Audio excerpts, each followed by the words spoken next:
Hey y'all, Emmy here. In this video, I'm going to show you guys another sublimation project. For this time, it's for your tiered trays. Start by grabbing this free digital sublimation artwork at emmywilson.com/blog. When it prints, it will be backwards and ready to sublimate. The first thing you want to do is you want to rip down your design as close as you can to the design without actually ripping the design itself. You'll need a scrap of 100% polyester fabric. This one is 7 inches by 6 inches. And then you're going to use your heat transfer tape to tape down around your design on all sides. What you want here is for your design not to move around when you're pressing it, so you want to use plenty of tape so that it won't shift when you press. Next, lay down your heat press pad and cover it with a piece of cardboard.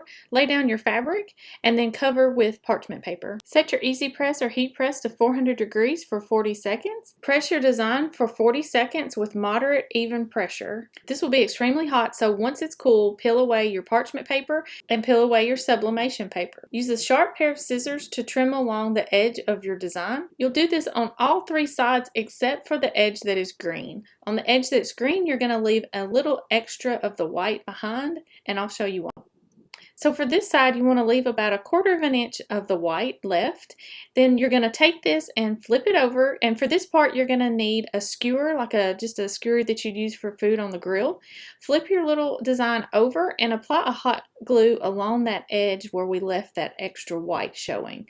Then take a finger protector, a silicone finger protector, and use that to press your skewer down into your hot glue. Next, apply another layer of hot glue on top of your skewer, and then you're going to want to roll that skewer down so that it attaches to the fabric as well. So I'm going to roll that over, and then I'm going to use my silicone finger protector and push that down into place.